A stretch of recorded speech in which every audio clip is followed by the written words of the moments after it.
There we go. The Tug Hill region covers 2,100 square miles in parts of Jefferson, Lewis, Oneida, and Oswego counties.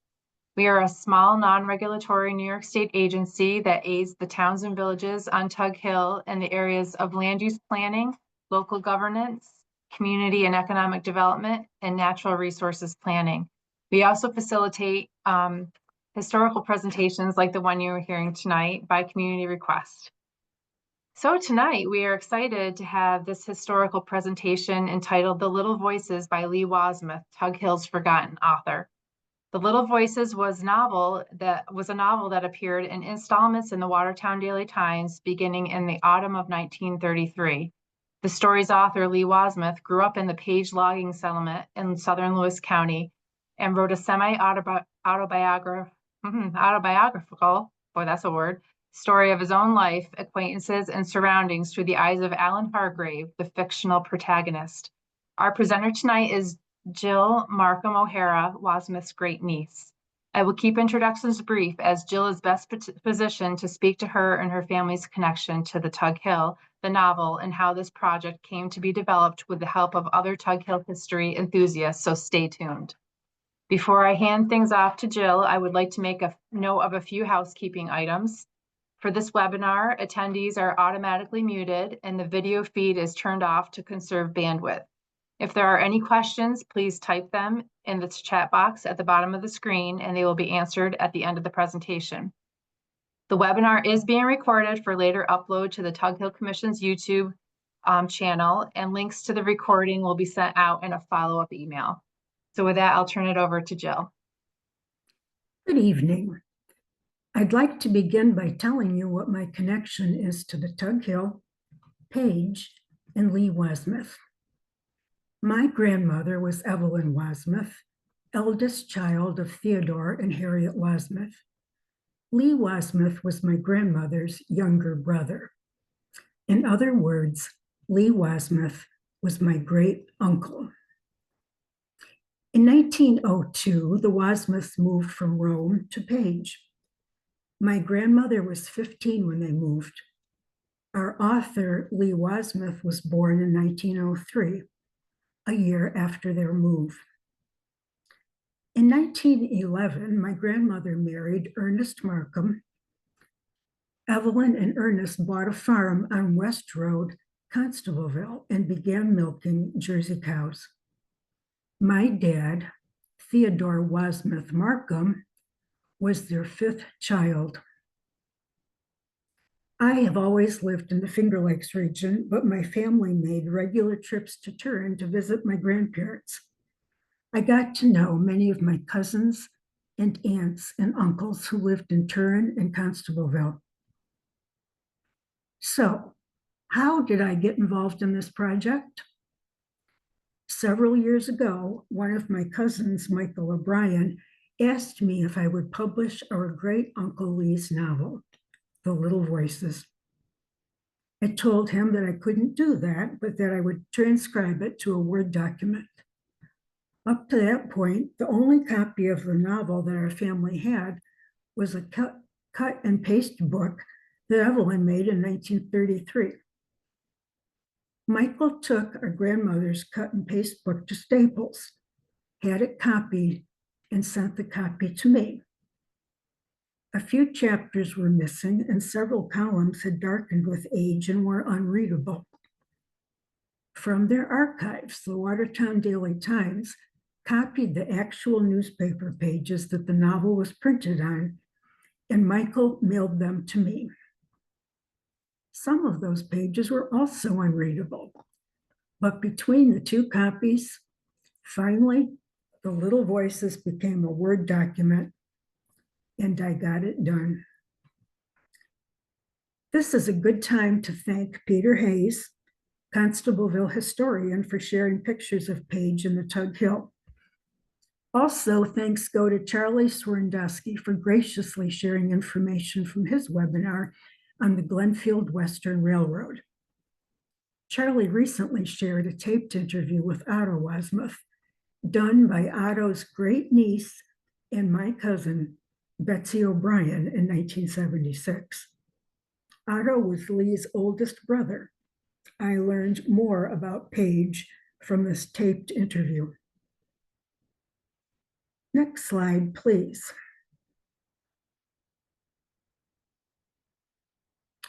Prior to 1902, Theo, as Theodore was known, had been working in a sugar beet factory in Rome, where he wasn't even guaranteed 50 cents a day. In search of a better paying job, he moved his family to the booming hamlet of Page, where the sawmill and the railroad created employment for many. In this picture, judging from the looks of Lee and Ellis, Lee's younger brother, I think I can safely say that this photo was taken in 1905. Our author, born in 1903, looks like a 2-year-old and is sitting on his dad's lap. Ellis was born in 1905 and is the infant sitting on Hattie's lap. Back row, Evelyn is sitting on the left, Otto is standing in the middle, and Mary is sitting on the right. Hobart and Leslie are sitting in the front row. The family friend, Jerry, is sitting off to the right, possibly showing off his new collar. You will see more of Jerry in upcoming slides. Great Uncle Otto said that the dog was owned by the Babcocks. Mr. Babcock was the mill superintendent and the Gould's son-in-law. The Babcocks lived above the general store. When the Babcocks were out of town, Theo Wasmuth was in charge of feeding the dog. Eventually, Jerry the dog became part of the Wasmuth family. I have to think that this photo was taken by a professional photographer. The family is posed beautifully, and even Jerry the dog is cooperating. Thanks go to Peter Hayes for restoring this picture. Next slide, please.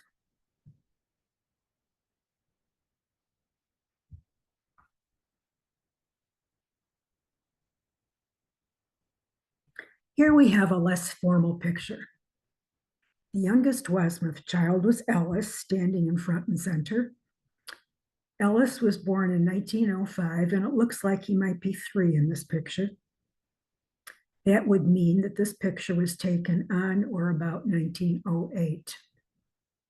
Our author, Lee, is standing to the right of Ellis. The younger boys were still wearing dresses. So, when did they graduate to knickers or pants? And Jerry is still cooperating with a big smile. Next slide, please. Fast forward to 1933. Lee is 30 years old and owns his own pharmacy in Turin. He is married to Regina Kibbe, has a daughter, Jane, and has finished writing his novel, The Little Voices. Next slide, please. Of course, Lee wanted to see his hard work in print. This is his query letter to the Watertown Daily Times, written on his drugstore's stationery. I will read this to you because, as you can see, his writing was difficult to decipher. I'll give you a minute to take a look.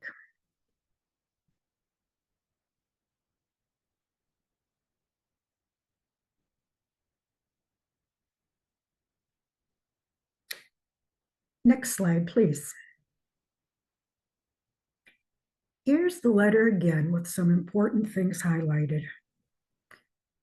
Dear Mr. Johnson, this afternoon I had the audacity to send you the carbon of the story I spoke of last spring. If you think it might have suitable interest to justify your use, you can have it for a nominal sum. Of course, I am endeavoring to get it backed by a book publisher. Whether it has sufficient suspense to justify a publication or not is part of the gamble, But if it should, the fact that it has previously been printed in a newspaper should not mitigate against it. If you haven't any use for it, send it back, express collect. Many thanks. Yours very truly, Lee Wasmuth. Next slide, please. I didn't read Lee's query letter until after I'd finished transcribing the novel. And now I have the answers to a few questions that I had. I've highlighted those phrases because they answered my questions. Question: why was Lee willing to accept a nominal or low price for his work? Answer: he thought that if the novel was printed in a newspaper, it would help attract the attention of a book publisher.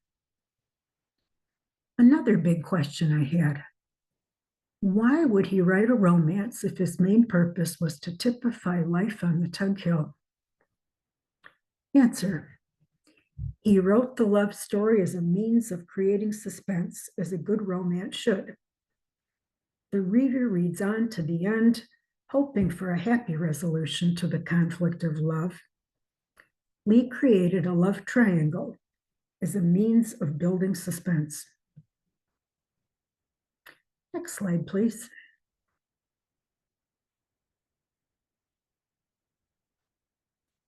Mr. Johnson replied. I have highlighted the main points of his letter on the slide. Mr. Johnson's entire letter reads as follows. August 29th, 1933. My dear Mr. Wasmuth, relative to your novel, we have looked it over here. Mr. Robert Sewell of our staff has read it very carefully and thinks well of its possibilities for a serial publication. We will be glad to use it, but we can pay you only the nominal amount which we pay the syndicates. We get our serials for only $25 a piece. That will probably seem mighty small to you, but if you care to let us go ahead with serial publication for that amount, we will be glad to do so. I would like to ask you if the characters are drawn closely from individuals in your community or in the southern Lewis County locality. I am particularly anxious about this because it sometimes creates trouble to have a character drawn closely to life. As you are aware, not infrequently this results in libel suits. Will you advise me, please, on this point and as to your judgment concerning our going ahead with it for publication? Mr. Sewell considers it well adapted for serial use in her paper, and I have high regard for his appraisal and criticism of such a work. With best wishes, I am yours very truly, Harold B. Johnson. Next slide, please. I don't have Lee's reply, but Mr. Johnson's offer of $25 was accepted. And again from Mr. Johnson. September 5th, 1933. My dear Mr. Wasmuth, I am pleased to send you herewith check for $25 covering the serial rights for your story. And I have your introductory paragraph, and we are using it with the first installment tomorrow. And if Bob's Merrill Company, book publisher, should write me, I will be very glad to give our commendation. With best wishes, I am yours very truly, Editor Johnson. Next slide, please. This is what the first installment of Lee's book looked like. I'm going to read the Times introduction of the book. Wednesday afternoon, September 6, 1933. First chapter of The Little Voices by Lee Wasmuth, a romance of Tug Hill Country.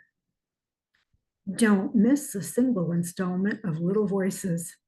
This richly imagined story of life on Tug Hill and the valley below will appear in installments in the Times, the newspaper that has the true stories of Tug Hill and Black River Valley, first and most completely. Next slide, please. Excerpts of Lee's author notes read as follows. Tug Hill is geographically a relative term. It is actually, to many of us, a spacious domain where the sun seems to shine a little brighter. It's a rather presumptive undertaking to write of Tug Hill for men who were here before my generation. My story is only the outgrowth of a desire to typify our own people, a desire probably shared by other fellows. So Lee's desire was to typify his own people. There were no pictures in the Little Voices to help Lee illustrate his people, but from a few different sources, I was able to include several pictures of people who lived in Page or on the Tug Hill. Many of the pictures are of the Wasmuth family, who typified the people of Page pretty well. There are several more pictures, some of identified people of Page and some of unnamed residents as well. Next slide, please. In 1933, my grandmother, Allan Markham, had 6 children at home. Busy as she was, she created the only copy of the Little Voices that the family had. Faithfully, she cut the day segments out of the Watertown Times and pasted them into a book. Those segments were interspersed throughout the pages of the newspaper to make sure the reader kept turning the pages, thus seeing the multitude of advertisements. The novel was printed in daily installments from September 6th until about November 2nd, or a little more than 2 months. Next slide, please. This is what Evelyn's book looks like. You can see that on the left side, Lee's author's notes are badly discolored with age. Next slide, please. This slide illustrates the way that segments of the Little Voices were printed alongside attention-getting advertisements. I'm going to read a bit of the fine print below our pico bacon for your entertainment. Yes, sir. Doctors okay our pico bacon for very young babies. It's the first meat they're allowed to have, and that's because it is so wholesome and so easily digested. So to all growing folks and all grown-ups, we say, eat this healthful food often. It's just as good for you as it is for babies. Next slide, please. Plot of The Little Voices. The Little Voices is a recreation of Lee's own coming-of-age story from boyhood to adulthood. The setting is his own hamlet of Page. His fictional protagonist is Allan. We meet Allan as a preteen. On the morning that we meet him, his mother has sent him to pick up the mail at the general store, which also serves as a post office. A little urchin-like neighbor, Jackie, tags along. George Lammas is the store proprietor, and his daughter Helen is a lovely, delicate blonde whom Allan hasn't seen for a long time because she's been in Lowville recuperating from an illness. Harry Maxwell is Allan's antagonist, and he competes for Helen's attention. Harry bullies and belittles Allan every time he has a chance. Jackie is Allan's loyal friend. She grows up and becomes more lovely every day, but Allan pays no attention. Allan learns how to hunt deer and the ways of the woods from old Frank, an illiterate woodsman. Helen is disdainful of Allan's love for the forest and Allan's friend, old Frank. Upon reaching age 13, Allan leaves Page for Boonville in order to continue his education beyond the 8th grade. While attending high school in Boonville, Allan works in a pharmacy, as did Lee in real life. The pharmacy is owned by Herman Siles. Helen and Harry Maxwell are both in Carthage, going to high school there. After graduation, Allan goes to pharmaceutical school in Buffalo. So did Lee. After graduating, he returns to Boonville in search of his elusive first love, Helen. He learns that Helen has moved to New York City, and Allan makes an unannounced visit where he is thoroughly rejected and humiliated. It is then that Helen tells him that she intends to marry Harry Maxwell. Allan returns to Boonville brokenhearted. The tension of the imminent World War I is everywhere. He enlists and is off to combat in France. Allan is wounded and returns home, a combat veteran. Of course, I will not tell you how the story ends. There are lots of possibilities. Will Harry marry Helen? Will Allan wed Jackie? Harry and Jackie? Allan and Helen? Lee was too young to participate in World War I, but his brother Leslie enlisted and died from meningitis contracted from the Great War. He was 19 when he died. Perhaps Lee's inclusion of events of the war were a tribute to Leslie.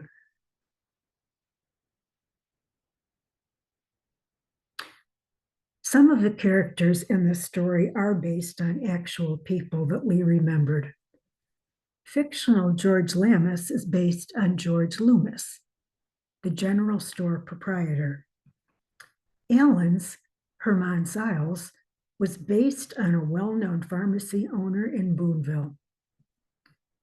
Allan's fictional mill superintendent, Mr. Branson, is based on the real superintendent, Mr. Babcock. No doubt that Helen is a figment of Lee's imagination, and I suspect that old Frank, Jackie, and Harry are also fictional. Back to our story. Allan is sent to retrieve the mail again, and upon reaching the store, he's invited to accompany Helen and Mr. Branson on a walk to one of the logging camps where the lumberjacks log the trees. It is a walk of about 3 miles, and Allan and Helen arrive with fierce appetites for lunch. They're seated at a long table on a long bench, where they wait impatiently with the hungry loggers for lunch. The entree for the day is sauerkraut and weenies, which they eat as heartily as the rest of the crew. So that was Lee's fictional account of a logging camp.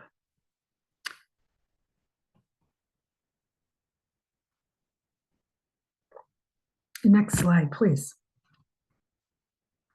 This slide is of the Brandon camp, which was an actual logging camp. Theo Wasmuth, my great-grandfather and Lee's father, is marked with an X and is standing forth from the right with a hammer in his hand. Theo was a small man, and the burly loggers he's standing with make him seem even smaller. I learned from Charlie Swirndowski's webinar that Theo was a handyman and in charge of caring for the camp's many horses. When Otto was interviewed in 1976, he said that his dad couldn't read, and I'm guessing that might have been true for many of the loggers and mill workers who worked at Page and on the Tug Hill. Next slide, please. Back to the reality of life on the Tug Hill. This picture is my favorite. I think it must have been taken by a pro. The patient loggers are all attentive and all are in focus way back to the cook. Each man has his hair combed and all shirts are neatly buttoned. I think a tripod must have been used in that low light, and also because the camera would have been quite large and heavy.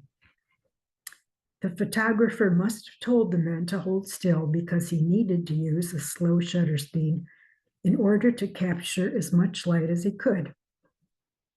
The fellow in the front right of the group is blurry because he wiggled. I wish I knew what kind of camera was used. I love the precise table settings and the faces of real loggers. Thanks to Peter Hayes again for sharing this picture from his library. Next slide, please.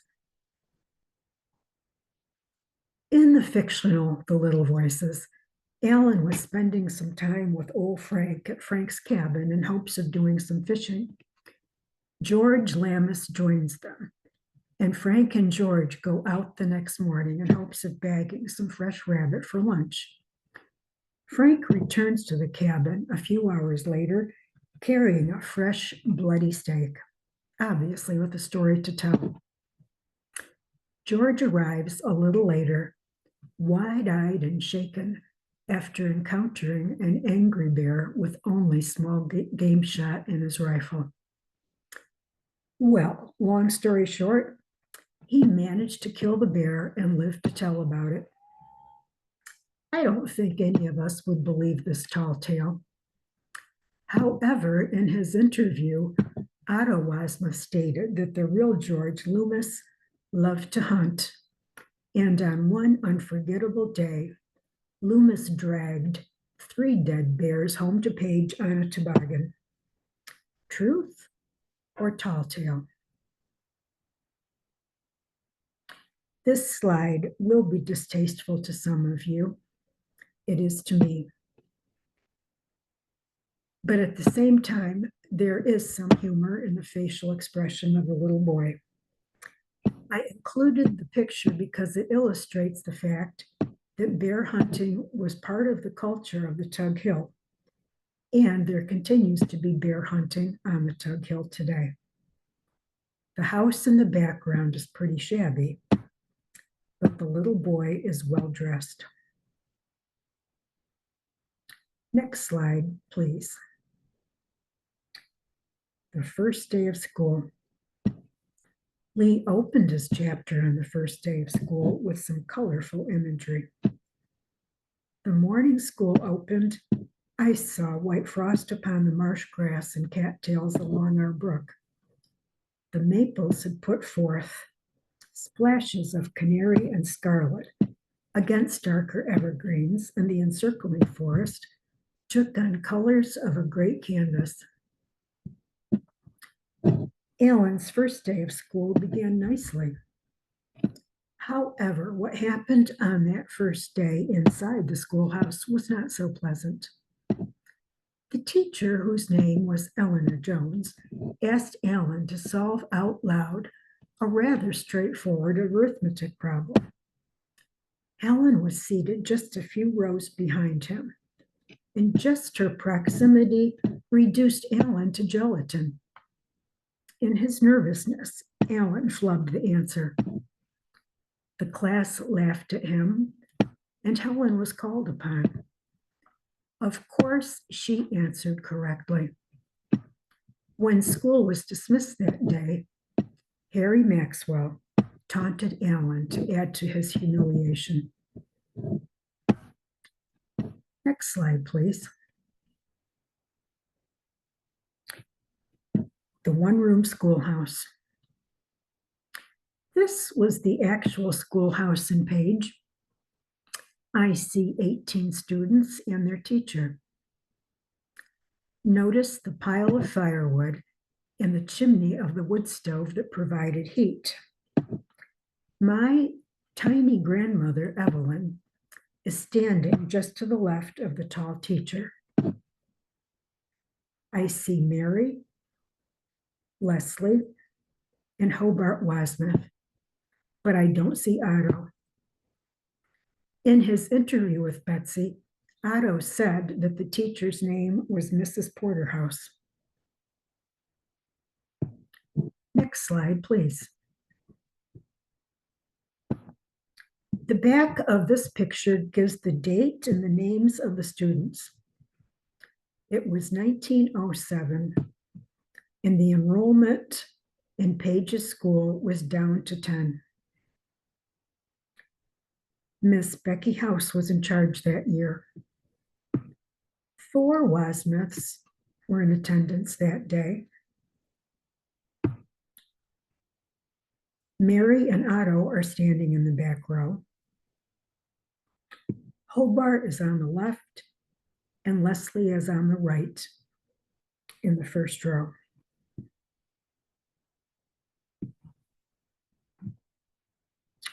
Next slide, please.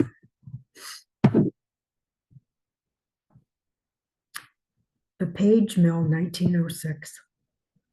This was taken a year before the mill burned. Notice the 3 chimney stacks, 1 for each boiler. I see the conveyor belt, houses in the background, piles of sawn lumber, the mill pond, and the tram road running along the bottom edge of the pond. In his interview, Otto remembered men cutting ice from the mill pond during the winter. Our author, Lee, wrote a very gripping account of the fire in the summer of 1907. He described the heroic efforts of the men trying to save the mill, the frantic phone call for help, the Glenfield Western engine speeding up the track, and then the sense of futility and despair as the people of Page watched their livelihoods literally go up in smoke. Next slide, please.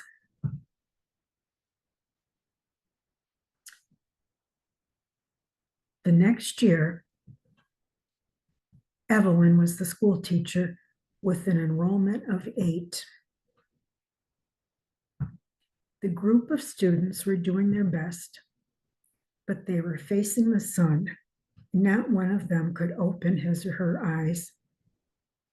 You can see the shadow of my little grandmother as she took the picture.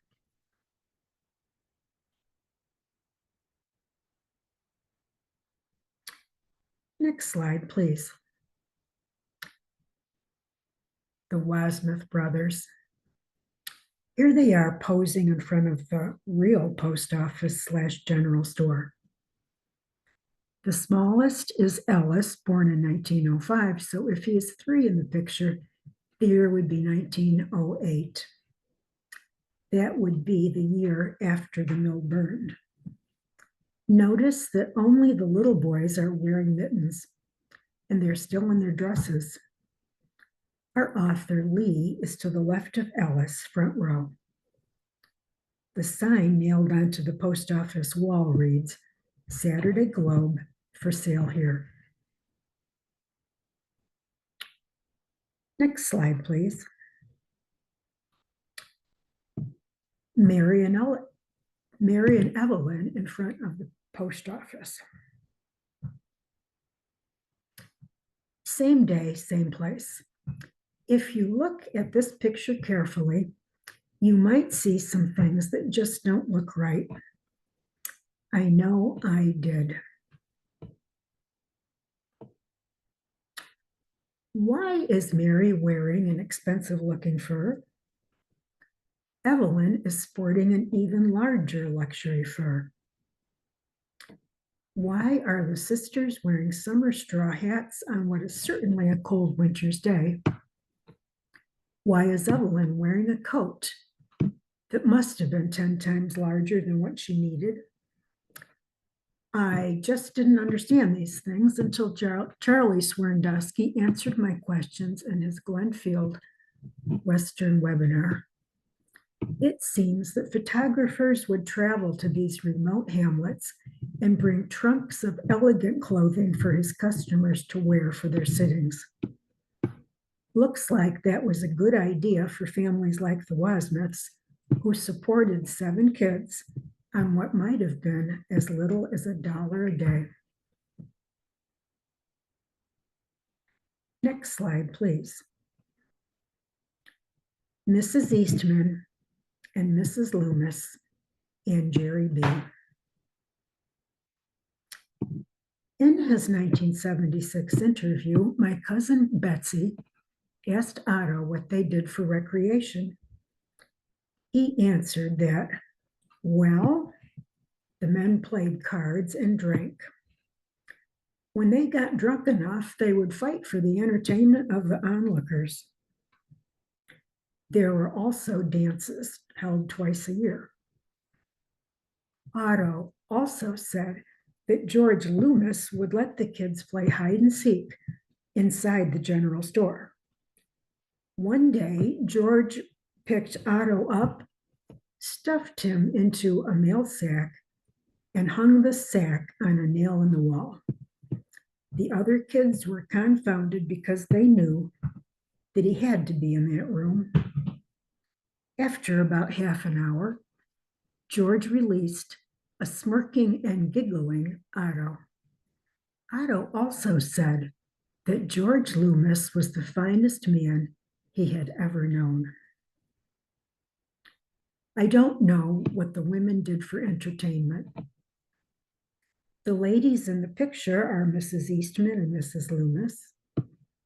It looks like they had some fun climbing up the pile of logs. The level of difficulty had to skyrocket as they ascended in long skirts. The dog is Jerry B. for Babcock, the mill superintendent, and Jerry's owners. I'm sure the ladies stayed safe, but I think they are perched in a very precarious position. I don't think I would want to climb up that log pile. Lee never wrote about church in the Little Voices. Betsy asked Otto about church. He said that there was a Protestant church with a traveling pastor. Mrs. Babcock tried to start a Sunday school, but it was short-lived. Next slide, please. This picture is from Peter Hayes' collection. I enjoy looking at it for a few reasons. Look closely at the roof on the porch and you'll see that it is just made of planks. Hopefully the house roof has some tar paper under the planks. The little girl on the porch is dressed in a beautiful dress.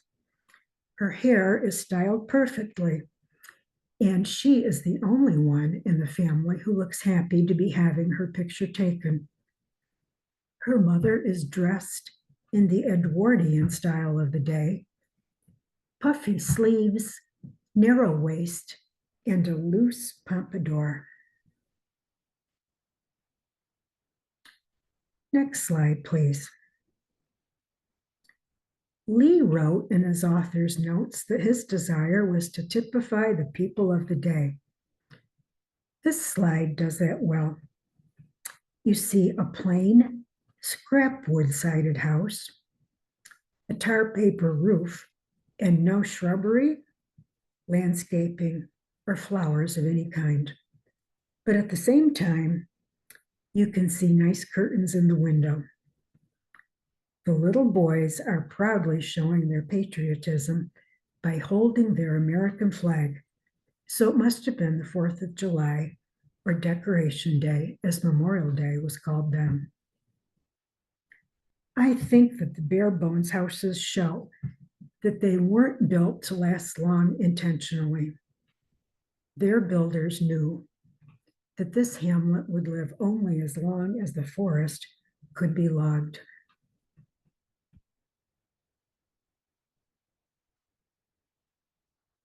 So, what are the little voices? There are many little voices woven throughout Lee's story. I'll end with this dialogue between Allan and old Frank. Next slide, please. What's them noises out there? I pointed across the meadow. Them's peepers, boy. Hear that whistler? He's a hermit thrush. And the hooters? Them's owls. Do you like them?